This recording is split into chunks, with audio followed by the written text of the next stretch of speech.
Hey, what's up? I'm Rashad. Madison. What did we just watch? Miss Marvel. Miss Marvel, Disney Plus series premiere. We're not the elite people. We didn't get to see the first two episodes. We're like the normals. We got episode 1, and episode 1 is called, I don't even remember. Oh yeah, Generation Y. All right, and that's kind of the whole theme of the episode. And of course, this is on Kamala Khan. It is essentially a coming of age story. Do you know what a coming of age story is? I don't know, something with age. It's like a teenager trying to come into their own, into the world. Yeah, I'm not a fan. You're not a fan of coming of age stories? No. Of the world? No. All right. Anyway, yeah. This is essentially what it is. We see her going through her normal day. She's very what's the word I'm looking for here? Unliked. I'm That sorry. that too, but very imaginative, and her mom wants her to stop dealing in fantasy, start dealing in reality. Like kids who play Dungeons and Dragons. Wow. So yeah, no D&D here. You know what I'm saying? That's Stranger Things, which we also watched. How'd you feel the first episode? I didn't like it. You didn't like it? And maybe just because like I don't like shows like this. Because like just Disney's like real Disney. I know it's on Disney, but it's like real Disney, not like Marvel to me. Oh, so it hasn't like you don't feel like it's not enough MCU yet? No. All right. I feel like it's like Living Maddie. I know no adults will know what that is. Or like Jessie. I feel like adults know what that is. Yeah, we saw Jesse. Yeah, you know what that is. Yeah. Oh man, it's not that bad. I like Jessie. I didn't. Living Maddie was worse than Jessie. Yeah. Ooh. So the way I see it, I'm kind of taking this episode by episode. Of course, I did like a lot of the, I guess you'd say, flourishes or embellishments. Just to like the nature of the show, it felt very much okay. So it felt like the credits in a Spider-Man movie. You know, I have everything written out and stuff. Like that's that's like the vibe of the show. So for me, it was cool. All right, I'm sorry I didn't say it at the top, but spoilers. There's a lot of sequences where she's having these like imaginative, very like out of mind, not focusing on what's going on in front of her moments, and it's very much like whatever she's thinking, the show is literally showing you. So I do like that. They go into great lengths to show you these parts too. I like the visuals. Yeah, great visuals. I will give them that. And it's very much like somebody who is scribbling, who does like fanfic and like fan art. Like that's basically who she is in the show. Is this kid who is trying to live out her life via Captain Marvel. And why do you say you like that she likes Captain Marvel? Huh? Remember you was like, yo, like I'm glad she likes Captain Marvel. Oh, because she's super hated on in the Marvel Universe. I mean, personally, I have nothing against her. I know her movie wasn't the best, but she's like a good superhero or whatever. Good character.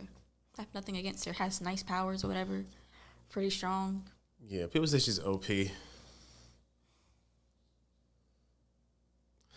I didn't mind Captain Marvel. Neither did I. The movie was like, it wasn't top tier MCU, It was not. but I wouldn't rewatch it. nah, I haven't rewatched it. Neither have I. But it wasn't like it.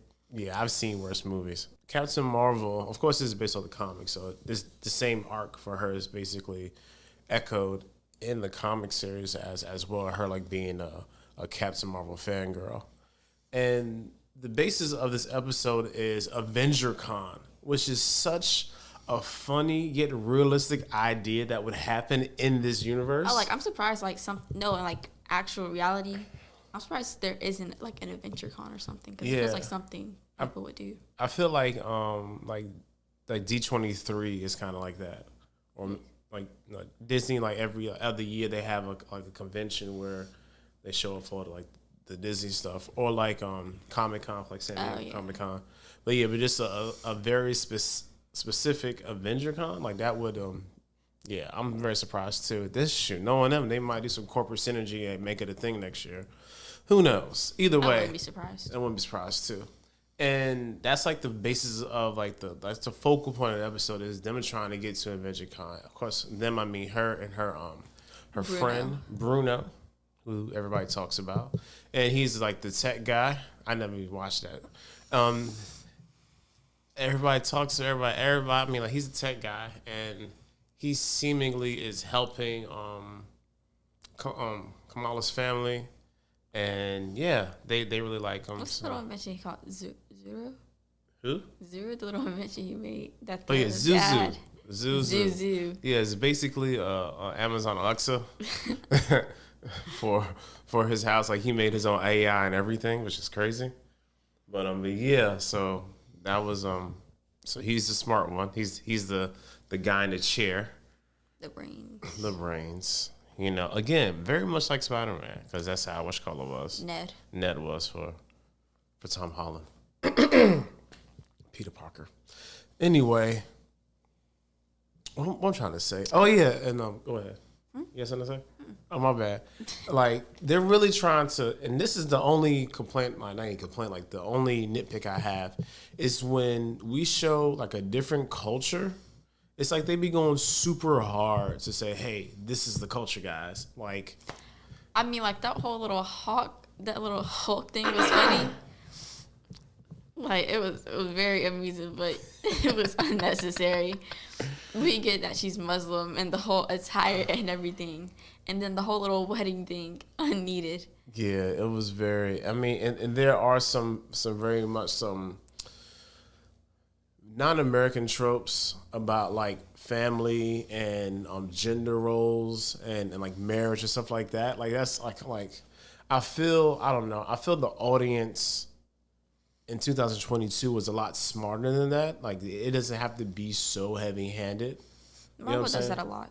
Yeah, I mean they do, but yeah, for this and even because the dudes who wrote this are also Muslim as well. So some of this there had to have been some sort of compromise that had to come to, because unfortunately a lot of the audience is going to be ignorant of these things because they don't care about anything but themselves and their little whatever their cultural bubble is.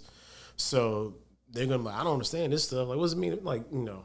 So I get it has to be a compromise, but that's like the only thing that I really wasn't like feeling was like that part and that whole like basically the Islamic montage when they went to the market and all that. Like yeah, like come on, yo, like that's. And then when she put on all like the accessories, I didn't really like that. I don't know. I just wasn't a fan. Yeah, but so we have the classic teen trope where kid can't go to an event, kid sneaks out, goes to the event, and when that happens, like everything essentially goes wrong. Loses her bike. They were late for the bus. Loses her bike. They get there late. The little things that she has, like the friend made LED like light bands, gloves for her. Left those in the bathroom on the dirty toilet floor. I don't know why she put the helmet on the toilet floor. It's nasty. Yeah, I know. Ugh. And then put that on her head. Ugh. Nasty. Pissing helmet. Germs. Yes, feces. So she goes there at night, and they have this competition for the best cosplay for Captain Marvel. Before her was Captain America. Yeah. And and throughout the whole AvengerCon, there's a lot of like small little Easter eggs of like past things and a lot of stuff that happened within the the MCU from the time it started to like current day. So it's a lot of funny little small things to pick out. They made all the little cosplays super realistic to me. Yeah, some of them were kind of cheap though. A little comb Thor. Yeah. I think that was my favorite one that I saw. Yeah, it was some good ones. It was some really like even her outfit was really low budget too. Yeah, she's spring fitted in leather. Yeah, and then she puts on this. So there's this whole thing with the it's a bangle. Mm-hmm. Yeah, with the bangle. So mom introduced it to her earlier. Her grandma sent her some stuff. It was that, and some other items. She like her mom's like, "Yo, this is trash." Obviously, if you haven't figured out, mom is hiding something, hiding a secret. Powers. So there is some sort of lineage of power that she has been what's the word I'm looking for, suppressing and not wanting to tell her child. And it's also, and again, this goes again to the gender trope, because she talks down about her mother, and then she downplays herself, and now she's putting that same sort of ideology on her daughter. You know what I'm saying? Even at the end, when she gets found out, has to go back home. Her whole thing was focused on you. Who do you want to be? Basically, this like fantastical white lady, or do you want to be yourself? And she was like, man, the white lady. She said cosmic. I get it. That's a real interesting kind of thing to put in there, because again, when people come over to America, they don't want to be Americanized. They still want to maintain some like a lot of their heritage and their culture and what is normal for them, and that is very much a respectable thing. Being African American, you know how they did us, so I get it. You know what I'm saying? Like that aspect of this show, I do appreciate, and I do glad that they are like shining a light on it inside this, this fictitious world. So yeah, that's really all I have. Anything else stand out for you? Not really, but like, how do you think the rest is gonna go? Because I think it's gonna it's going to speed up next episode, because the dude from there's an end credit too. So if you didn't see the end credit, watch the end credit. So that guy was from Spider-Man: No Way Home. That's the dude that from Department of Damage Control. Remember when they went to? I'm just gonna tell you ahead of time. I don't remember the end credit. Okay, so it has the two like officials that were sitting and talking. Like, they like say, "Hey, look at this," and she was like, "I never seen this power before." Oh, like, I do remember. Bring him in. That's the same dude from Spider-Man: No Way Home that brought them in originally. Remember, it had everybody in interrogation rooms. Mm-hmm. Yeah, that's that guy who basically called Aunt May a bad parent. That's that guy. So it's gonna start to fast track. She's not gonna understand anything. Pretty sure her mom is gonna explain to her what was really going on, and then she's gonna fully develop into being a legitimate superhero in her own right. I feel like her mom's gonna catch her with her little power thingy, little bang on, and she's gonna sit down and have a whole little back and forth with her about how she turned out to be just like her when she was younger, and she gave up on her dreams or whatever. My bad. She got rid of her fantasy to focus on being her. Her mother. Mm-hmm. A mother. Yeah. Having a normal life, because her mother hated on her and told her to get out of her fantasy. Sounds accurate. Just reoccurring mother issues. Recurring. Desiree said that yesterday. Yeah. If it reoccurs, means it happens one more time. Recurring means it happens over and over again. But anyway, I hope you guys have a great rest of the week. Make sure you go check back the channel. Obi-Wan is up already. I did that this morning by myself. Oh, what a time we're having with Obi-Wan. And that's all I really have. Yeah. Anything else? Nope. All right. Till the next time.